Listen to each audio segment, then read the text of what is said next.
Assalatu wassalamu ala rasulillah Sayyidina maulana Muhammadin wa ala alihi wa ashabihi wa man tabi'a sunnatahu wa jama'atah min yawmina hadha ila yawmin nahdah.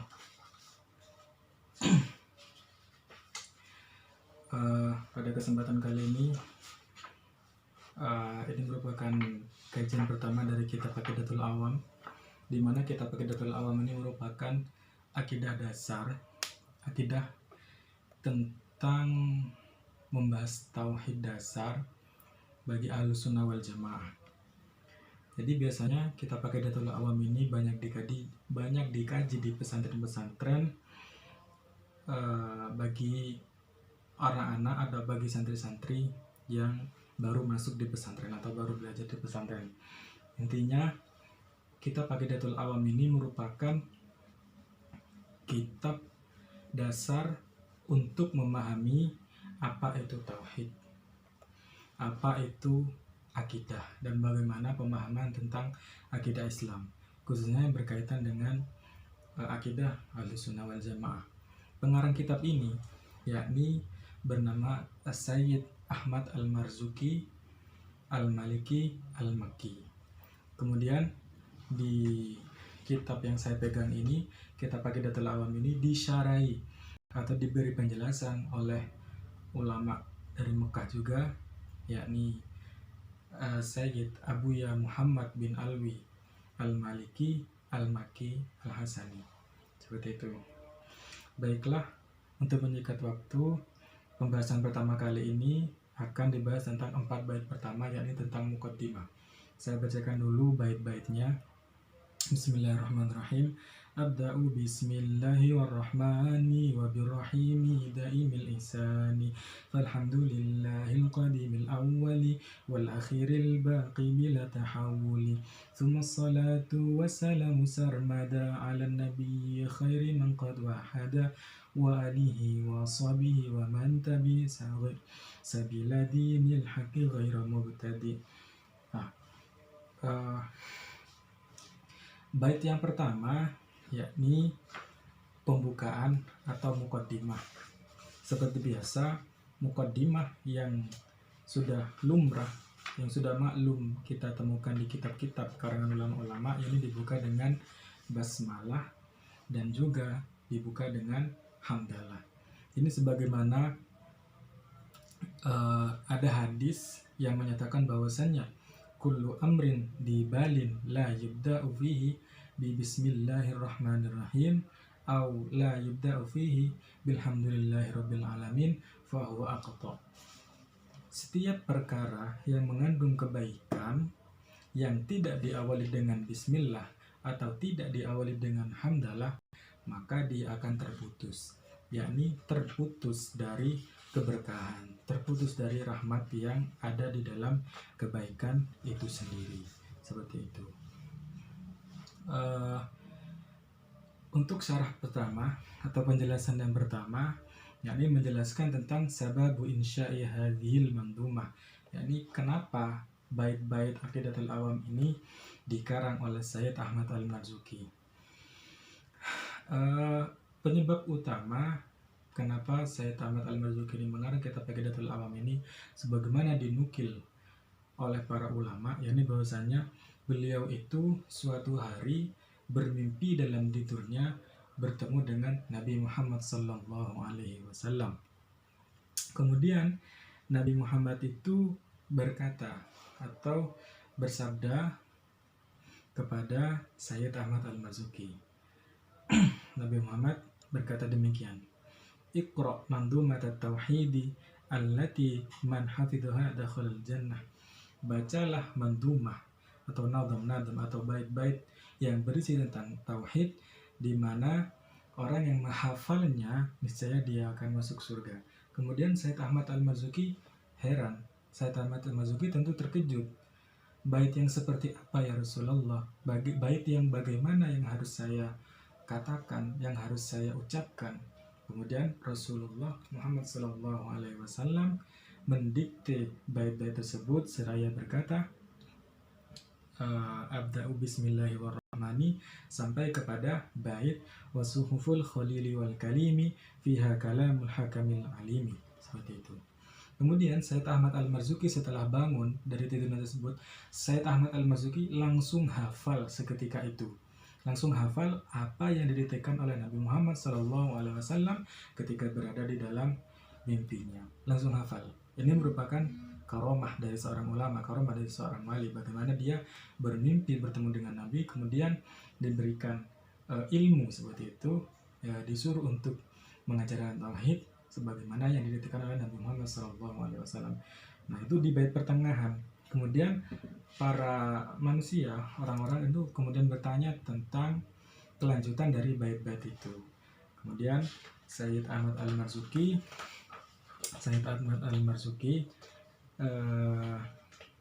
itu menambahkan sendiri. Sesuatu yang didikte dari Nabi itu adalah bait abda'u bismillahirrahmanirrahim sampai wasuhuful khalili wal kalimi fiha kalamul hakamil alimi, seperti itu.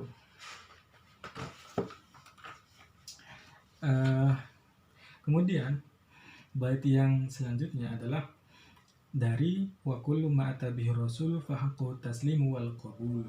Itu bait yang diciptakan atau dikarang sendiri selain dari apa yang telah disampaikan Rasulullah Muhammad SAW di dalam mimpinya, yaitu wa kullu ma atabihi rasul fa haqqu taslimu wal qabul sampai akhir dari 57 bait Aqidatul Awam ini. Jadi sebagian dari bait Aqidatul Awam ini sebagiannya itu didikte oleh Nabi melalui mimpi, sebagiannya lagi itu diciptakan sendiri, dikarang sendiri oleh Sayyid Ahmad Al-Marzuki. Itu cerita ringkas tentang sebab insya atau sebab munculnya kitab atau mandumah bait-bait Aqidatul Awam yang berisi tentang tauhid ini, seperti itu. Kemudian saya tidak akan membahas secara detail semua apa yang ada di dalam lafaz atau setiap makna perkata atau mufradat yang ada dalam bait-bait ini, tapi saya akan menjelaskan tentang bagian-bagian yang penting saja. Yang pertama itu adalah abda'u bismillahirrahmanirrahim wa birrahimi da'imil isani. Kata Ar-Rahman di sini diartikan atau dijelaskan oleh Sayyid Muhammad bin Al-Maliki itu sebagai al-mun'imu bijalailin ni'ami ay usuliha, yakni Rahman itu adalah zat yang memberikan kenikmatan, yaitu pokok atau dasar-dasar dari kenikmatan itu sendiri. Di sini digambarkan seperti iman, seperti kesehatan, seperti rezeki, seperti mata untuk kita melihat, seperti pendengaran, telinga untuk kita mendengar. Itu termasuk sifat-sifat Allah yang sifat-sifat Allah dari kata Ar-Rahman, seperti itu. Tapi kemudian Ar-Rahimi disarahi oleh Sayyid Muhammad bin Al-Maliki itu dengan arti al-mun'imu bidaqaiqin ni'am ay furu'iha, yakni zat yang memberikan nikmat, yakni cabang-cabang dari nikmat itu sendiri, seperti bertambahnya iman. Kalau pokoknya nikmat, dasar dari nikmat itu adalah kita diberikan keimanan. Kita diberikan keimanan, itu masuk sifat Allah Ar-Rahman. Tapi al-iman itu kan yazid wa yanqus. Kadang iman itu bertambah, kadang iman itu berkurang. Nah, bagian dari iman yang bertambah itu termasuk dari sifat Allah dari lafaz Ar-Rahim. Itu penjelasan dari Sayyid Muhammad Al-Maliki. Ini berbeda dengan penjelasan dari mainstream ulama-ulama yang mengatakan bahwasanya Ar-Rahman itu kasih sayang Allah yang ditujukan di dunia atau kepada orang mukmin dan juga orang yang tidak mukmin, orang Islam dan juga orang kafir, seperti itu. Tapi kalau Ar-Rahimi itu hanyalah kasih sayang Allah yang dinisbatkan kepada akhirat, yang berarti kepada mukmin dan muslim saja, tidak kepada orang kafir. Itu bedanya dengan Rahman Rahim. Tapi di sini Sayyid Muhammad bin Alwi Al-Maliki memberikan sedikit penjelasan yang berbeda dari kata Ar-Rahman dan Ar-Rahim itu sendiri, seperti itu. Kemudian bait yang kedua yakni alhamdulillahil qadimil awwali wal akhiril baqi bila tahawuli. Kemudian bait yang kedua setelah bait yang pertama diawali dengan basmalah, bait yang kedua Sayyid Ahmad Al-Marzuki dalam bait ini dalam kitab Aqidatul Awam ini memulainya dengan alhamdulillah. Hamdalah secara bahasa itu adalah tsana'u bil lisani 'alal jamil al-ikhtiyari ma'a jihadit ta'dim, yaitu memuji. Kalau mana pesantren itu biasanya asana itu dimaknai ngalem seperti itu. Memuji-muji dengan lisan dengan tujuan pujian-pujian tersebut dimaksudkan untuk mengagungkan zat Allah itu sendiri. Itu yang dimaksud dengan hamdalah secara bahasa. Tetapi kalau hamdalah dimaknai secara syara atau secara istilah itu adalah fi'lun yumbi'u an ta'zimil mun'im bisababi kaunihi mun'iman walau ala ghairil hamid wa sawa'un kana al-fi'lu dhikran bil lisani aw mahabbatan bil janani aw amalan bil arkani. Hamdalah atau hamdalah itu adalah suatu perbuatan yang mengindikasikan, perbuatan tersebut mengindikasikan pengagungan terhadap zat yang memberikan nikmat, yang mengindikasikan pengagungan terhadap zat yang memberikan nikmat. Baik itu perbuatan itu berupa zikron bil lisan, baik diucapkan secara lisan, atau mahabbatan bil janan, atau dibuktikan dengan rasa cinta yang ada di dalam hati itu, atau amalan bil arkan, atau bahkan diimplementasikan dengan perbuatan-perbuatan. Itu yang dimaksud dengan hamdalah. Jadi hamdalah yang dimaksud secara syara itu lebih luas maknanya daripada hamdalah yang dimaksud secara lughawi. Hamdalah yang dimaksud secara istilah itu bisa diucapkan secara lisan, bisa ditunjukkan dengan kerentak di dalam hati bahwasanya dia itu mahabbah, mempunyai rasa cinta, mempunyai rasa rindu kepada Tuhan, kepada Allah Subhanahu wa taala, dan juga bisa diimplementasikan dengan perbuatan-perbuatan. Dalam satu hadis dikatakan bahwasanya malam yashkurin nas lam yashkurillah. Barang siapa yang tidak bersyukur kepada manusia berarti dia tidak bersyukur kepada Allah. Barang siapa dia tidak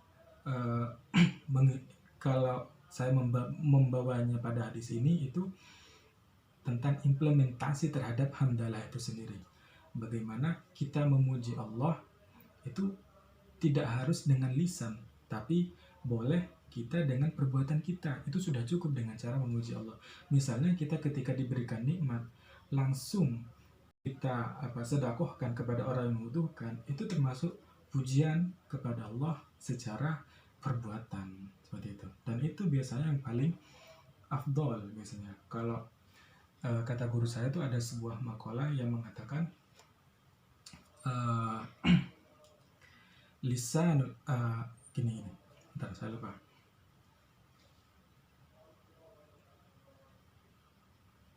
Lisanul hal as-sahhu min lisanil maqal.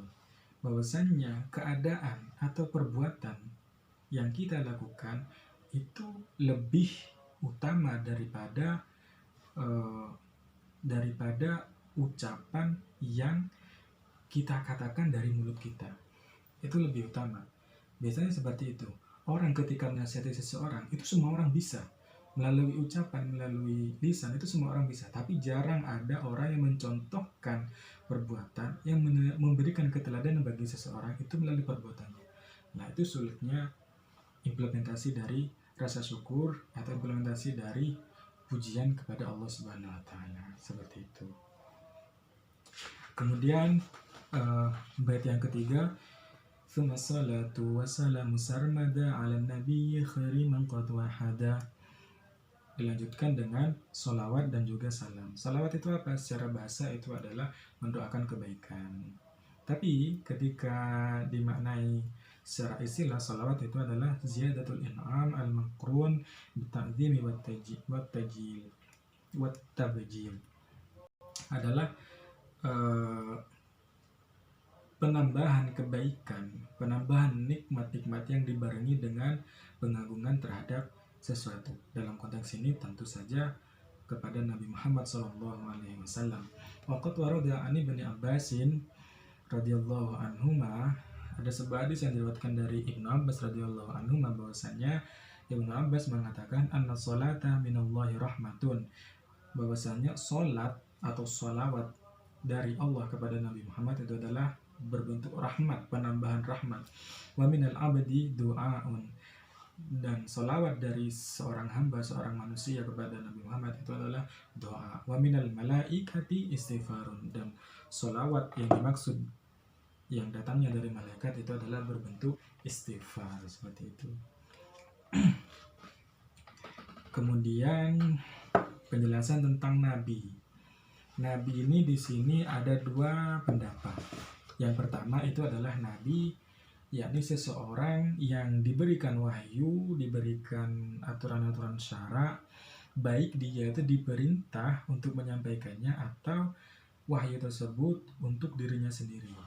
Itu yang pertama, pengertian nabi yang pertama. Sementara pengertian nabi yang kedua itu adalah seseorang yang diberikan wahyu, tetapi wahyu tersebut hanya untuk dirinya sendiri. Justru kebalikannya. Kalau pengertian yang pertama, nabi itu adalah orang yang diberikan wahyu dan boleh untuk disampaikan kepada umatnya, boleh untuk terkadang dia wahyu tersebut disimpan untuk dirinya sendiri. Tapi untuk pengertian yang kedua, itu nabi itu hanyalah seseorang yang diberikan wahyu tapi untuk dirinya sendiri. Berbeda kebalikannya dengan rasul. Kalau rasul itu adalah orang yang diberikan wahyu yang dimana wahyu tersebut wajib disampaikan kepada umatnya selain kepada dirinya sendiri. Itu pengertian nabi, ada perbedaan pandangan di sini dengan rasul, seperti itu. Kemudian